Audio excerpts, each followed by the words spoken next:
Andhra Pradesh film industry employees federation chairman బాధ్యతలు స్వీకరించిన ప్రముఖ సినీ నిర్మాత డాక్టర్ కంచర్ల అచ్యుతరావు సినీ పరిశ్రమలో కార్మికుల సంక్షేమమే ధ్యేయంగా ముందుకు సాగుతానని హామీ. తెలుగు సినీ పరిశ్రమని విశాఖకు తీసుకువచ్చి 24 క్రాఫ్ట్స్ కార్మికులకి పూర్తి స్థాయిలో జీవనోపాధి కల్పించడమే లక్ష్యంగా పనిచేస్తామని Andhra Pradesh film industry employees federation chairman గా బాధ్యతలు స్వీకరించిన ఉపకార్ ట్రస్ట్ SSLS క్రియేషన్స్ అధినేత సినీ నిర్మాత డాక్టర్ కంచర్ల అచ్యుతరావు పేర్కొన్నారు. ఈ సందర్భంగా విశాఖలోని అల్లూరి విజ్ఞాన కేంద్రంలో ఏర్పాటు చేసిన కార్యక్రమంలో అట్టహాసంగా డాక్టర్ కంచర్ల APFI-EF చైర్మన్ గా ప్రమాణ స్వీకారం చేశారు. ఈ సందర్భంగా ఆయన మాట్లాడారు. ఉమ్మడి ఆంధ్రప్రదేశ్ విడిపోయినా ఇంకా తెలుగు చిత్ర పరిశ్రమ తెలంగాణకే పరిమితం అయిపోయిందని చెప్పారు. ఫలితంగా సినీ పరిశ్రమ ద్వారా వచ్చే ఆదాయం మొత్తం తెలంగాణ రాష్ట్రానికి వెళ్లిపోతుందని చెప్పారు. అలా కాకుండా తెలుగు చలనచిత్ర పరిశ్రమ తెలంగాణ నుంచి విడిపోయి రాష్ట్రానికి చెందిన వాటాతో పాటు విశాఖ రావాలని అన్నారు. ఆ దిశగా ఫెడరేషన్ తొలి అడుగు వేస్తుందని చెప్పారు. రాష్ట్రంలోని విశాఖలో ఫిల్మ్ ఛాంబర్ ని ఏర్పాటు చేసి సెన్సార్ బోర్డుని కూడా ఇక్కడే ఏర్పాటు చేయాలని చెప్పారు. విశాఖలోని చాలా ప్రాంతాలు ఉత్తరాంధ్ర రాయలసీమ జిల్లాల్లో సినిమాలకి అనుకూలమైన పర్యాటక ప్రదేశాలు ఉన్న కారణంగా చక్కటి లొకేషన్స్ తో సినిమాలు తీసుకోవడానికి ఎంతో అనువుగా ఉంటుందని చెప్పారు. ఇక్కడే ఛాంబర్ సెన్సార్ బోర్డులు ఉండటం వలన అనుమతులు తీసుకోవడానికి రాష్ట్ర ప్రభుత్వానికి ఆదాయం పెరగడానికి మార్గం సుగమం అవుతుందని చెప్పారు. కంచర్ల అచ్యుతరావు అనే నేను Andhra Pradesh film industry employees federation chairman గా దైవ సాక్షిగా ప్రమాణం చేస్తున్నాను. అదే 2 వినతి పత్రాలు వెళ్ళాయనుకోండి, వీళ్ళ యూనిటీ లేదు కాబట్టి చూస్తామంటారు. కాబట్టి మరి కంచర్ల అచ్యుతరావుగా నేను మీ అందరి మనిషిగా చెప్తున్నా. ఈ యొక్క 24 క్రాఫ్ట్స్ అని చాలా మంది ఎప్పటికీ ఒక నానుడి. సినిమా ఇండస్ట్రీ అంటే 24 క్రాఫ్ట్స్ అంటారు. 24 కళలు కాదండి సినిమా అంటే, 64 కళలు సార్. 64 కళలు కలిస్తే ఈ 24 కళలు సంక్షిప్తం అయ్యాయి. 64 కళలు తీసుకొచ్చి 24 క్రాఫ్ట్స్ కింద దాన్ని డివైడ్ చేశారండి. కాకపోతే అందరూ మరి 64 కళ్ళు అన్నారు కానీ ఈ 24 క్రాఫ్ట్స్ ఎక్కడ కూడా లేదండి. ఇది మనం క్రియేట్ చేసుకున్నది. కాబట్టి మరి 64 కళలు ఉంటేనే ఒక సినిమా రిలీజ్ అవుతుంది. 64 కళలు లేకపోతే ఒక సినిమా అనేది రిలీజ్ కాదు. మరి అందుకే నేను ఏం చెప్తున్నానంటే ప్రతి మీటింగ్లో చెప్తాను నేను, 64 కళలలో ఉన్న ఎవరైతే ఆర్టిస్ట్ ఉన్నారో అంతమంది ఈ అసోసియేషన్ బోర్డులోకి రావాలి, అంతమంది మెంబర్షిప్ తీసుకోవాలి, అంతమంది దీనికి సపోర్టివ్గా ఉంటేనే మనం అనుకుని సాధిస్తాము. గవర్నమెంట్ కూడా అర్థమవుతుంది. మరి ఇలాంటి పరిస్థితుల్లో చిన్న యాక్సిడెంట్స్ జరుగుతున్నాయి, షూటింగ్స్ లో చిన్న ఇబ్బందులు జరుగుతున్నాయి, పిల్లలు చదివించుకోలేని పరిస్థితి ఉంది. మరి ఇవన్నీ పోవాలంటే బయట మనిషికి ఏ విధంగా గవర్నమెంట్ సపోర్ట్ చేస్తుందో అలా కళాకారుడు కూడా గవర్నమెంట్ సపోర్ట్ చేయాలని మనసావాచ కోరుకుంటూ, మరి మీ అందరూ సపోర్ట్ ఇస్తే గవర్నమెంట్తో ప్రతి విషయాన్ని చర్చించి మనం ఒక మంచి నిర్ణయం తీసుకొని ఒక సినిమా ఇండస్ట్రీ ద్వారా ఇంత బెనిఫిట్ గవర్నమెంట్కి వస్తుందా అని మనం తెలుగు సినీ పరిశ్రమను విశాఖకు తీసుకొచ్చి 24 క్రాఫ్ట్స్ కార్మికులకు పూర్తి స్థాయిలో జీవనోపాధి కల్పించడమే లక్ష్యంగా పనిచేస్తానని Andhra Pradesh film industry employees federation chairman గా బాధ్యతలు స్వీకరించిన ఉపకారు ట్రస్ట్ SSLS క్రియేషన్స్ అధినేత సినీ నిర్మాత డాక్టర్ కంచర్ల అచ్యుతరావు పేర్కొన్నారు.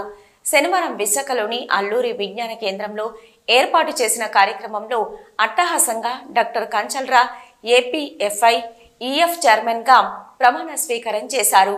ఈ సందర్భంగా ఆయన మాట్లాడుతూ ఉమ్మడి ఆంధ్రప్రదేశ్ విడిపోయినా ఇంకా తెలుగు చిత్ర పరిశ్రమ తెలంగాణకే పరిమితం అయిపోయిందన్నారు. ఫలితంగా సినీ పరిశ్రమ ద్వారా వచ్చే ఆదాయం మొత్తం తెలంగాణ రాష్ట్రానికే వెళ్లిపోతుందన్నారు.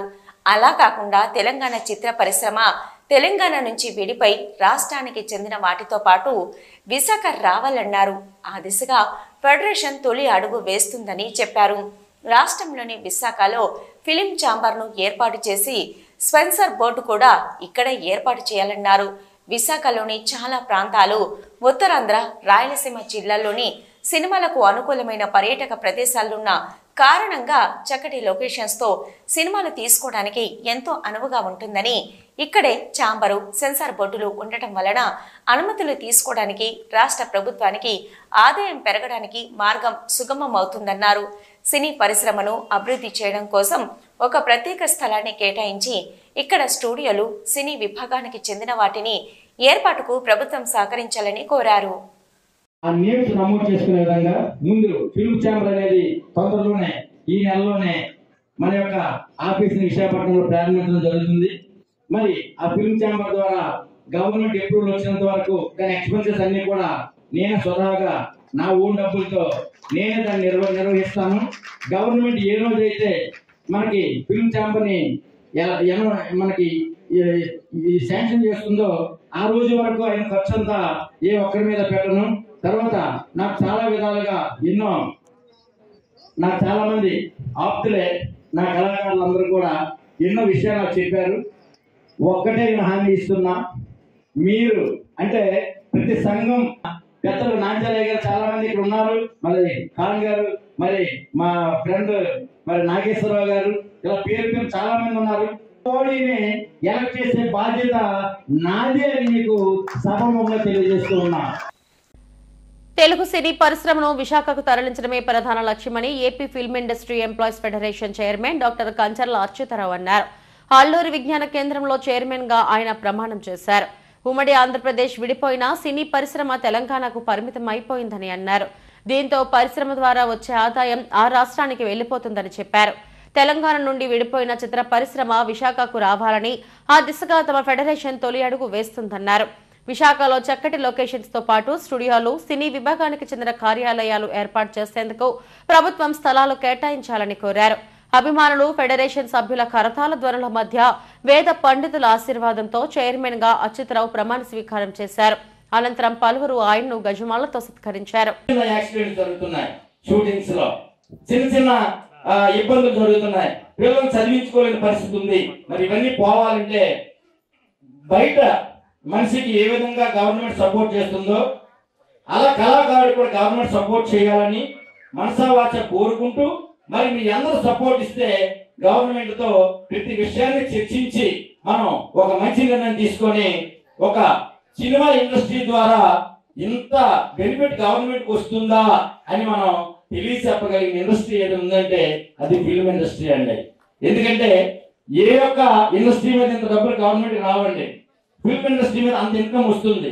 మరి ఆ ఇన్కమ్ గవర్నమెంట్ మనం చూపించగలిగినప్పుడు గవర్నమెంట్ కూడా మన మీద ఇంట్రెస్ట్ అనేది చూపిస్తుంది. కాబట్టి మనం ఎందమ్మంటే అందమ్మ, అంతే కదండి.